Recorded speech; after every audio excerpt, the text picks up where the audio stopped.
Hello and welcome everyone to the second in our webinar series dedicated to Copilot for Microsoft 365. We are recording this webinar and it will be made available on demand for you. Today we're discussing information security and protection for Copilot for Microsoft 365. We are so excited to be here and to be speaking with you today on what Copilot does, how it can transform your business, and what data protection you can do now to accelerate your Copilot readiness and adoption. Today, we'll be recapping what Copilot for Microsoft 365 is, and then we'll dive into what security and data protection looks like for Copilot and your organization, including addressing risks and threats to data and what you can start doing today. We'll leave some times for questions at the end, so please do use the Q&A function as we will be monitoring those. My name is Caitlin Kelly, and I'll be your host today.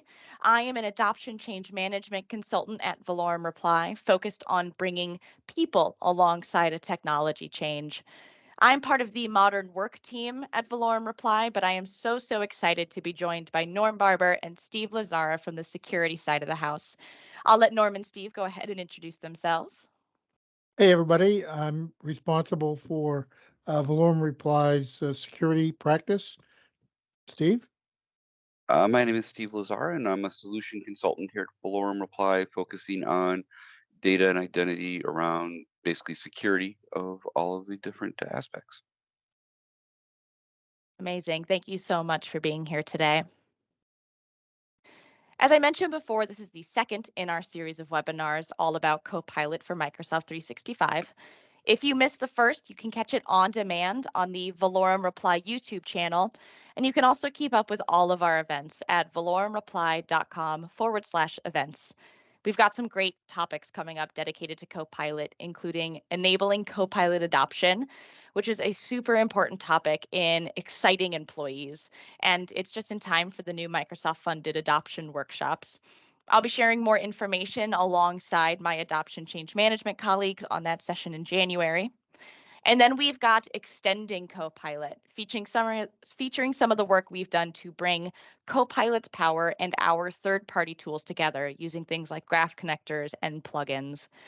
So be sure to register for those as well. We have the QR codes available here, but do feel free to reach out for more information on any of these topics and more.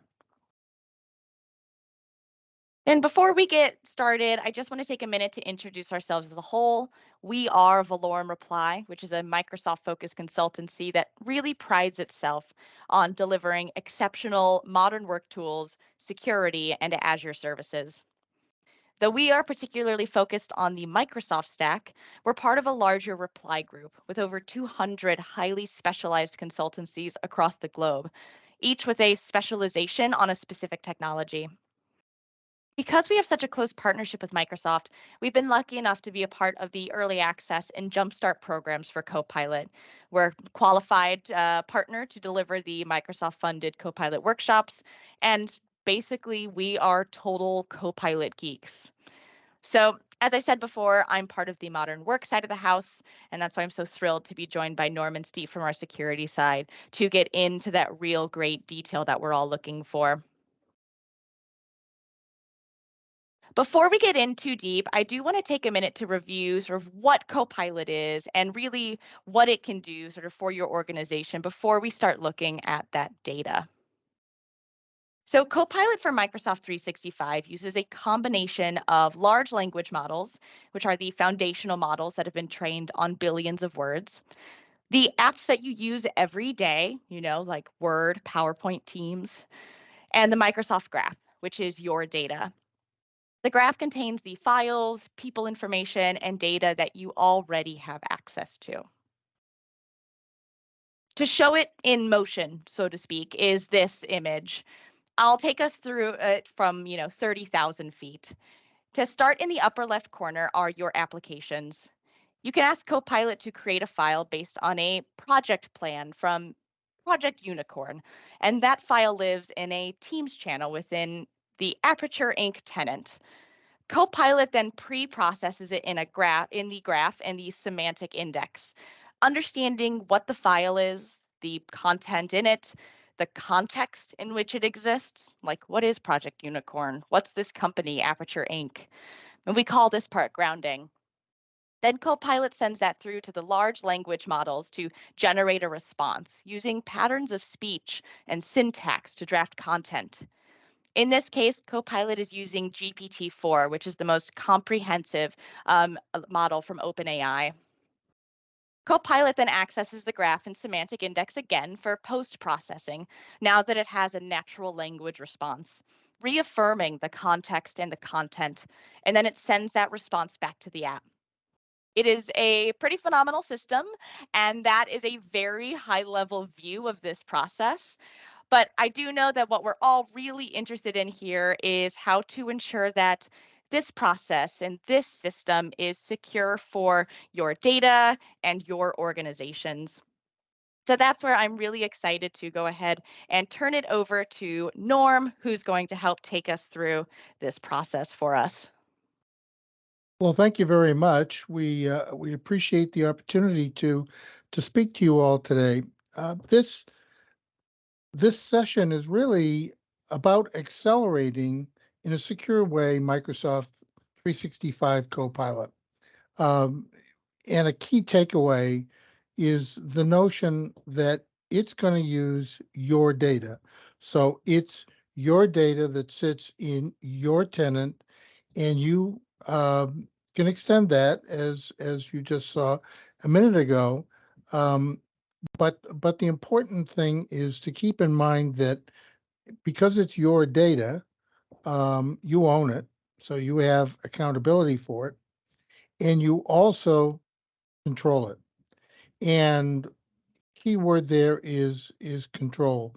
It is the control over the data that you use today in your everyday use of Microsoft 365, and now in addition to that, Copilot.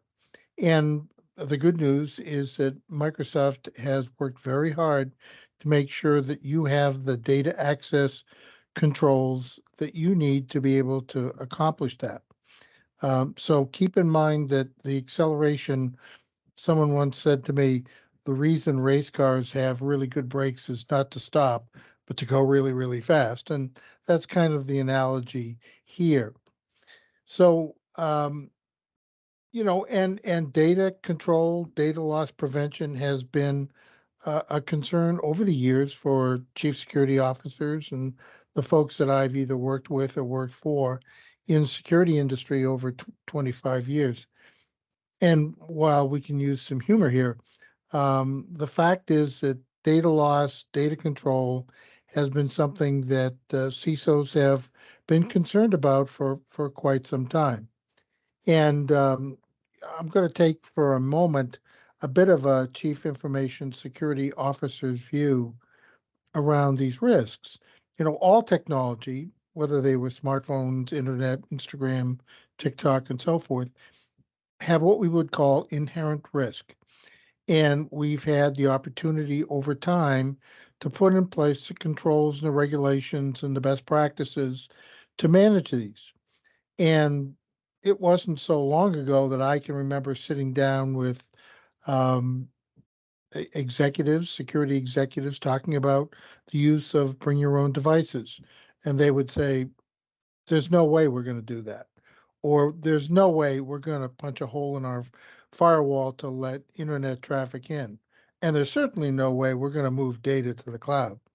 Well, over time, and with the right controls, with the right risk mitigation, we've moved forward from those positions. Well, here we are now with ChatGPT after 2 months has reached that same user population very quickly, and ChatGPT launched last November. So now the question is, what does catching up look like? And that's kind of what we want to talk about in this session.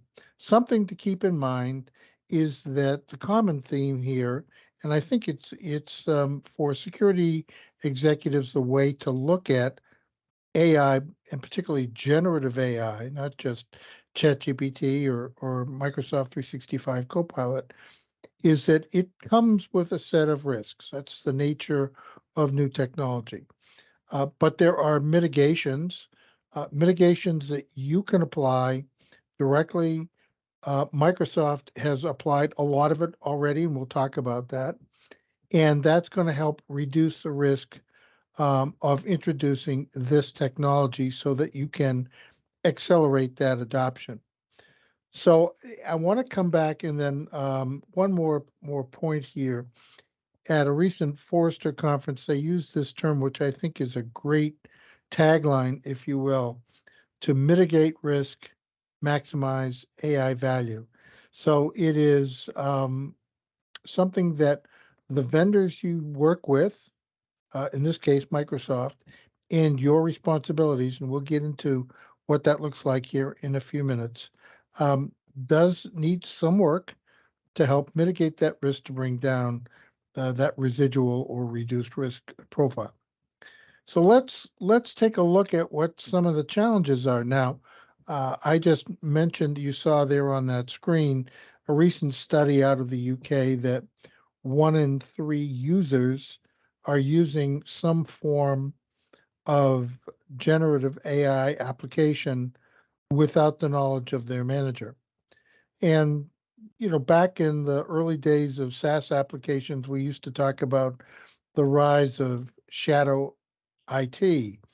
Well, now we're talking about the rise of shadow AI, with 58% of the organizations you see there being concerned of that situation that I just referenced.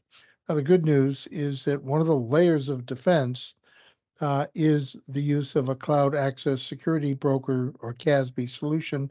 Microsoft's Defender on the screen here has now included generative AI in various applications that um, your users with a credit card may be able to sign up for.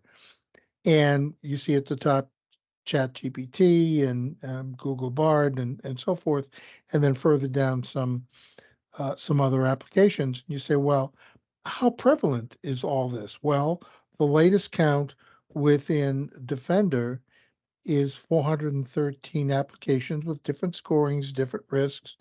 But the point is, this is a layer of defense that you need to be thinking about. Now,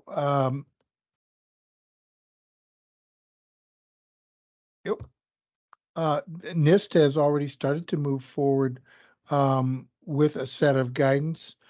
Framework is what they typically would produce.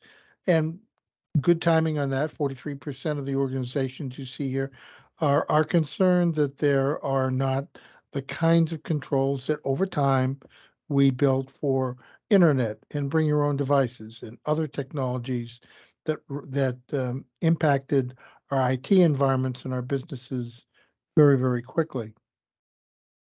Um, and Gartner now is estimating that by 2027, someone's going to get pinged by some government agency of running against some of the data protection governance regulations. Now, to that end, um, President Biden has issued an AI executive order, happened to be on my birthday, um, that starts to move forward with this notion of protect data, protect infrastructure. And as recently as last Friday, the European Union Parliament of 27 countries voted to move the Artificial Intelligence Act forward into the next status, and we'll see those becoming law in the not too distant future. And there are non trivial penalties associated with that. So the call's gone out, things are starting to move. But as security professionals or working with security professionals in your organization, sitting back and waiting for all that to happen is not a really good strategy. What you want to do, especially if you want to accelerate the adoption of Microsoft 365 Copilot, is to begin to understand the risk environment, the threat environment, and the very specific steps on what you can do about it.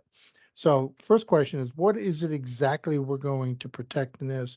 Steve will talk through in a few minutes. Microsoft has already, on your behalf, built a very robust AI platform consisting of these technologies as part of Azure that you can either build your own solutions, work with a partner as we build AI solutions for our customers, or utilize a variety of these Copilot solutions that we'll talk about in a few minutes.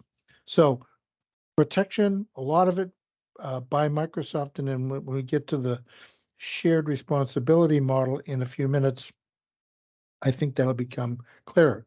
Now, another important point, and it's what Caitlin just highlighted, is this layer, the AI orchestration layer. Because one of the concerns that security professionals have is given the nature of how generative AI works, what are the risks that could be, and Steve will have a slide on this, what are the threats against that layer? And so Microsoft, through this orchestration layer and the way they handle prompts and utilize OpenAI, uh, is going to help you have confidence that what's been built on top in terms of the copilots and the extensibility from those copilots is something that where Microsoft has done a lot of the work. There's also technology available to you to take it even further. So we're going to talk about the Copilot stack here. And in terms of the copilots today, there are a number of these. And the important takeaway here is that each of these copilots, whether it's GitHub or security yet to be released, M365, what we're talking about today, has a set of use cases, has a set of models, has a set of data sets that are unique to the structure and the goal of that particular copilot. So, but today what we're going to talk about is M365, and what that means is it's got a lot of parts that are within the service boundary. So as Caitlin referred to, Microsoft Graph, Semantic Index, and then the utilization of Microsoft Copilot technologies and the Azure Open AI service to make all that work. Uh, but there are other elements that need protection as well. And as you'll see in a few minutes when we get into the details of AI threat, it's not just about protecting the data. It is protecting other elements that could compromise this service as it's being used by your organization. So do think about, and you'll see it in the scope here of next steps, you want to be thinking about protecting devices and users, protecting the apps on devices, protecting the data, the basic data coming out of OneDrive or Exchange mailboxes, SharePoint files, or Teams data. But these are protections that you should be thinking about for Microsoft 365 anyway. So we're not there's not a whole new effort that you have to think about. You just need to be good at many of the basics. So what is this risk landscape I've been talking about? And again, even if we weren't talking about Microsoft 365 Copilot, we would be talking about these data risks of overexposure, oversharing with organizations where data could be sensitive, could be personal identifiable information or personal health information, losing the trust of your customers. Data loss, pretty typical diminishment of competitive advantage when that data is unauthorized, leaked, um, and especially disclosed by malicious actors. Um, Data non-compliance, the advent of GDPR a number of years ago out of the EU had associated with it, still does, some heavy penalties. So Data risks are not new, and we would suggest that you should be thinking about what to do on reducing the threats that you see here targeting data. And this is from Microsoft's Digital Defense Report, just issued in last couple of months.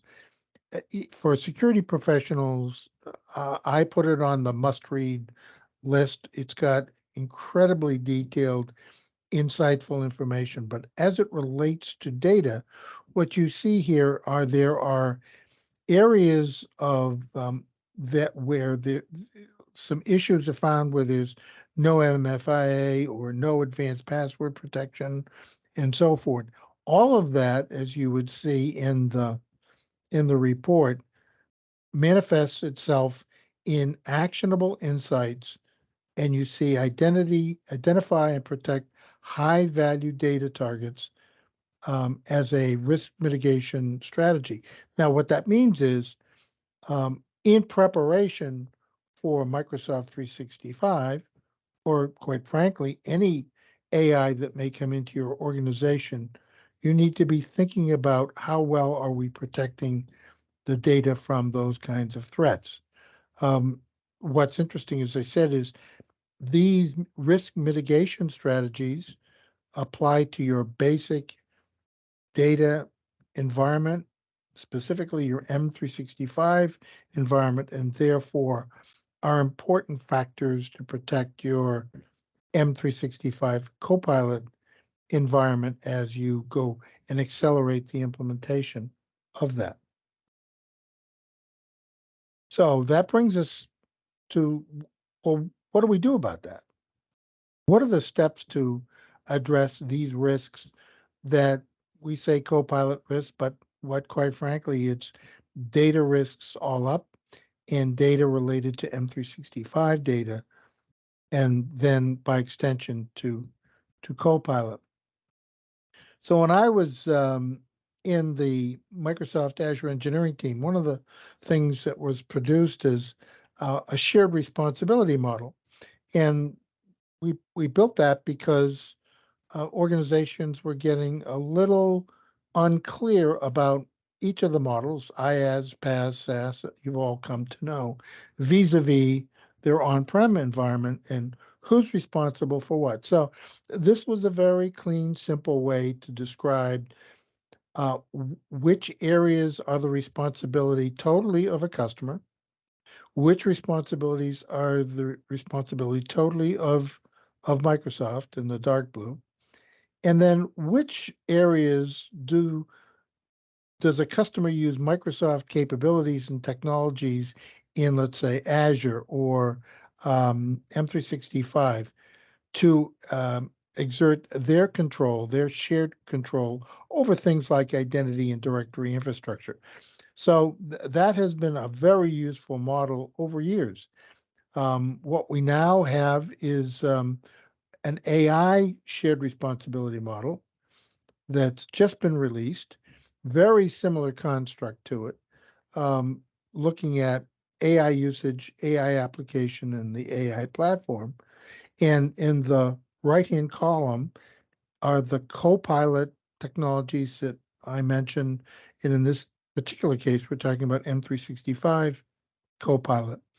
So what you see here is that the good news, and Steve's going to touch on this in a minute, Microsoft has done a lot of the heavy lifting for you in generative AI for the release of these various Copilot solutions. That's a big deal. There are a few at the top where you see user training, usage policy, who has access to M365 in terms of its use, licensing, and so forth. That's on you. But there are three other areas that have to do with identity, devices, access management, and governance, the ones I talked about earlier, that you now can share that responsibility using the great tools that Microsoft has built into Copilot, but also into other protection technologies like Defender and Purview and so forth. So what this now starts to do is lay the foundation of how do you build out a protection environment that can make you feel that you are well managed and well protected and accelerate the use of Microsoft 365 Copilot. And Steve, I'm going to turn this over to you, but as we do that, just keep in mind, those on the call, if you are in the leftmost column where you're bringing your own model to some uh, areas, to perhaps Azure, but especially if you're not using Azure, that's a lot of um, responsibility you need to think about. And so the Azure AI model, if it's custom built, or you're building your own copilots using the Copilot stack, um, bring a lot of best security best practices to what you want to do in generative AI. So um, keep in mind that you have a set of responsibilities um, uh, that you share with what you're doing in M365. And I'm going to ask Caitlin, probably at this point, you pivot this over to Steve.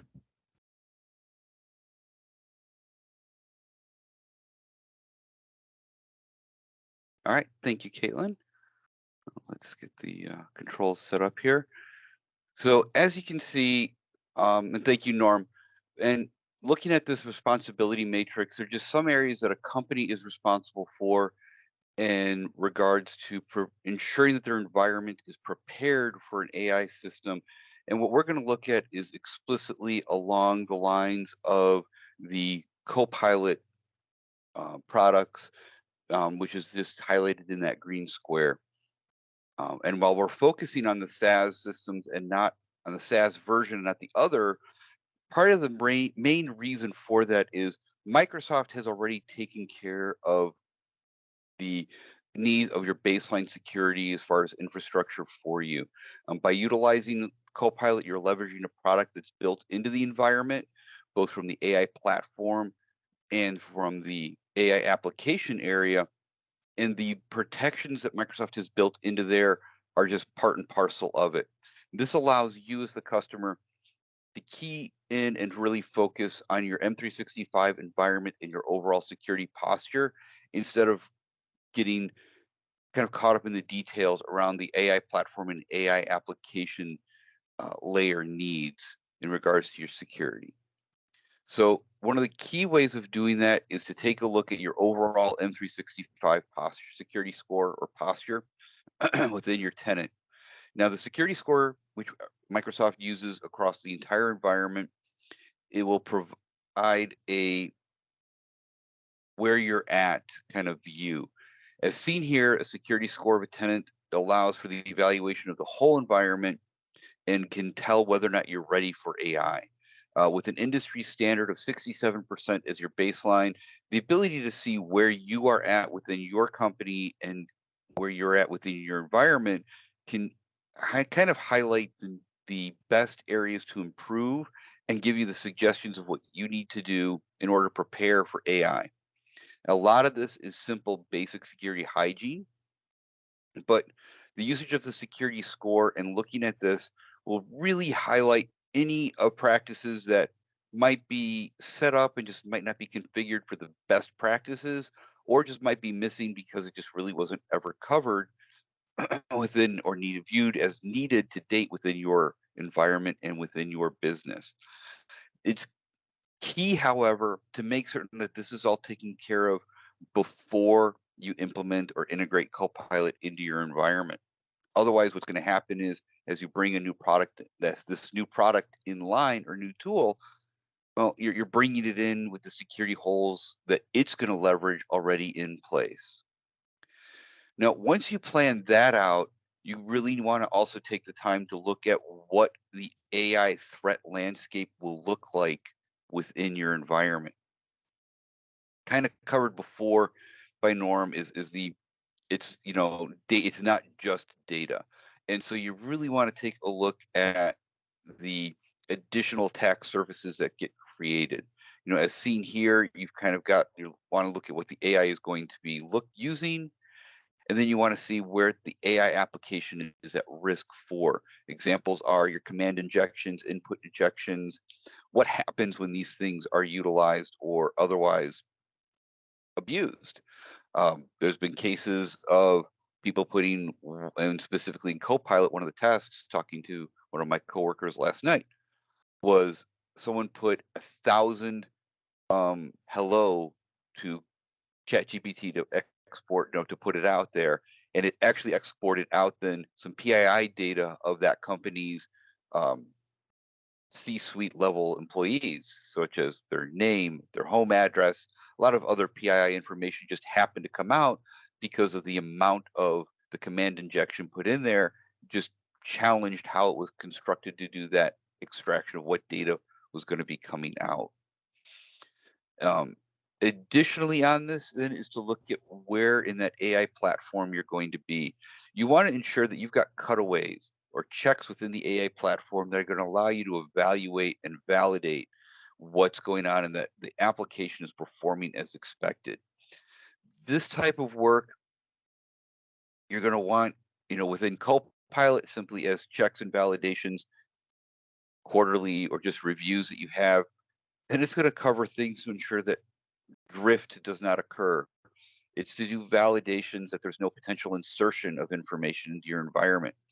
The goal of all of this really is to look at your AI threat landscape, identify these new threat attack surfaces, and then following the zero trust principles, ensure that you are presuming compromise will occur and that there's ways to mitigate it beforehand. By evaluating this and planning for it, you're ensuring that you're at least minimizing, excuse me, the risk before you implement Copilot in your environment. Now, what's key, as always, for Microsoft is you're looking at your licensing. The good news is, regardless if you're E3 or E5, you can begin to deploy data protection. Now, your data protection focusing on your document, your sensitivity labels, your classification, knowing your data is kind of the linchpin of the solution here when you're looking at preparing your environment for an AI integration, Copilot or otherwise. Now, unlike what we was mentioned before, at this point, it really is all about the data. And that's going to be kind of key moving forward. Because using a product such as Microsoft Purview allows you to categorize, label, and protect the data, which gives you granular control to kind of fence in what the AI can see, do, and utilize. Now, these options will improve your security score, but it really is focusing on a additional layer of defense against all of these attack surfaces by denying access to your critical data, regardless of drift or misconfiguration of your AI product as you're learning how to use it, as it's learning your environment. You just want to ensure that the AI cannot get access to your most critical IP of your data. And by being able to start this protection, regardless of your license level, means that there's no restriction on pre-staging your environment today in preparation of going live with Copilot sooner rather than later. And depending upon your company's security maturity with an E3 or an E5, you might even be much more down that road of being ready for it than you might think.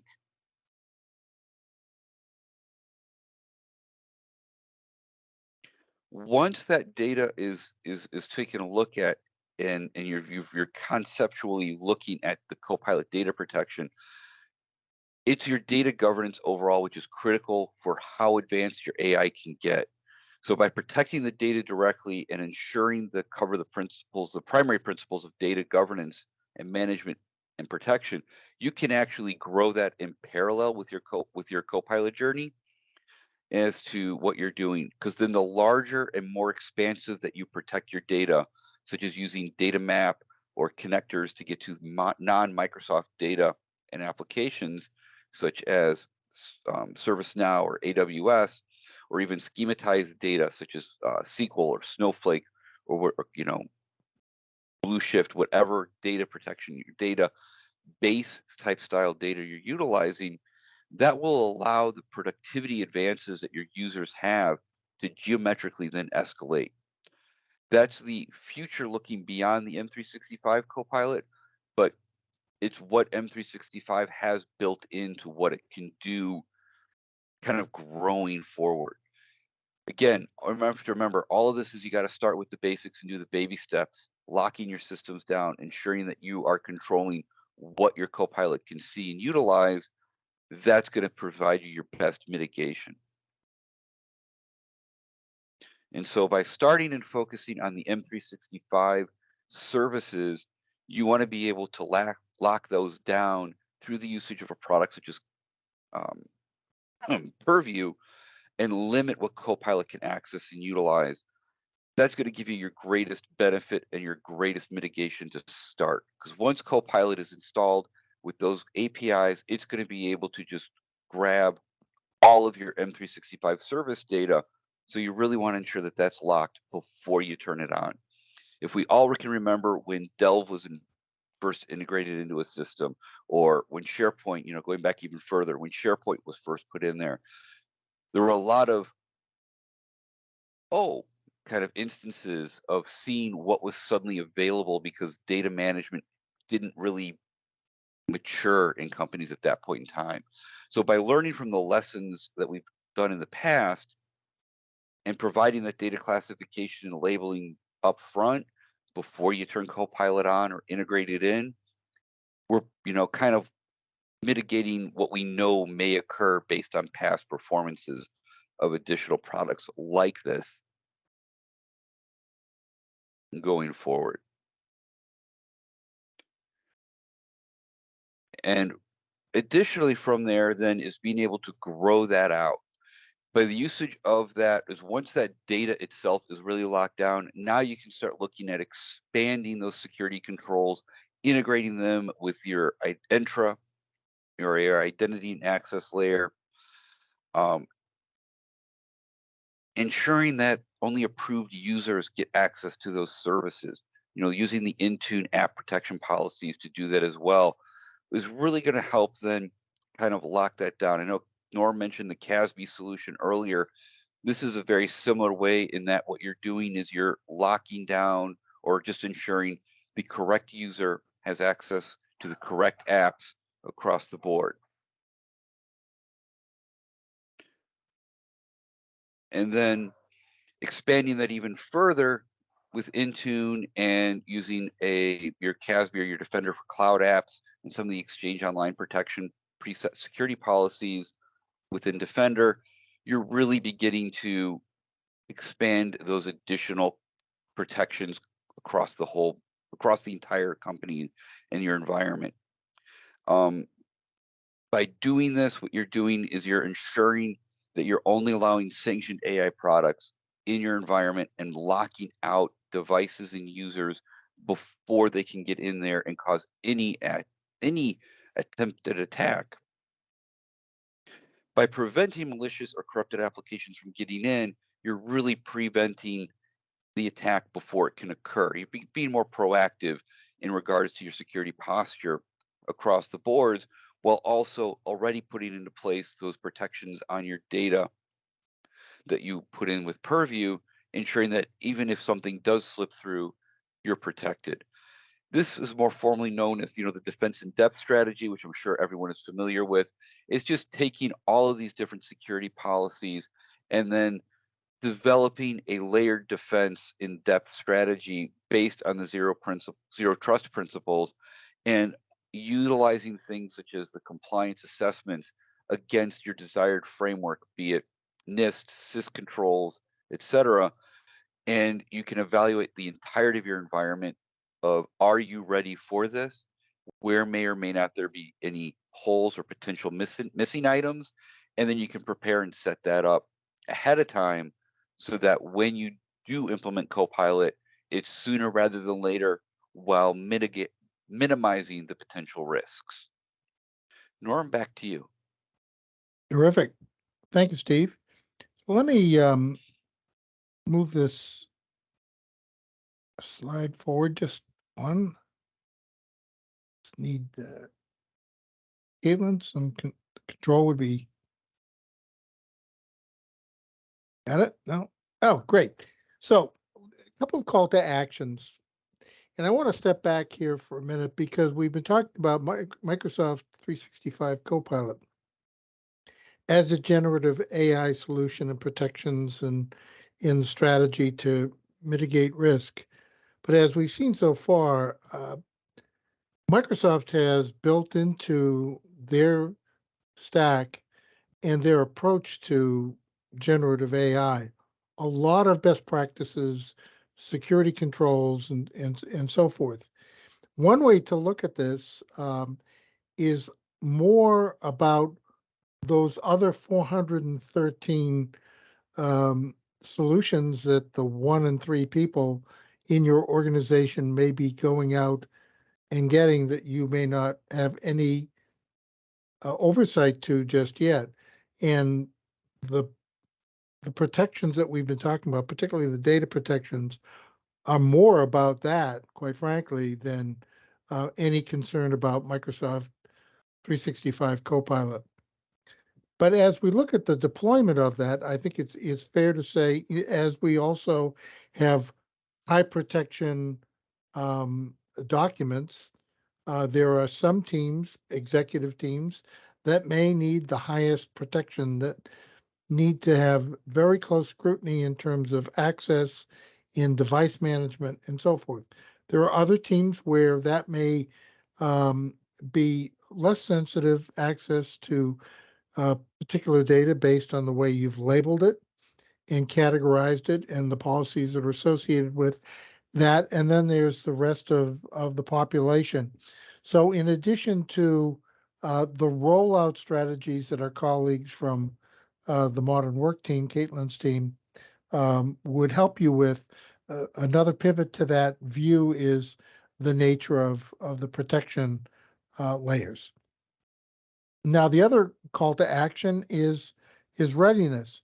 And as we said, you want to be looking at your basic foundational M365 environment in terms of how you're protecting it, what your security score is. That's something you can go into your tenant today and look at. And we can help you begin through this assessment. And we've got 4 to 5 weeks. That's for a good sized organization. We've done it as quickly as 2 to 3 weeks to help you look at this as a foundation for getting ready to an accelerated adoption of M365 Copilot. So something to consider about. Um,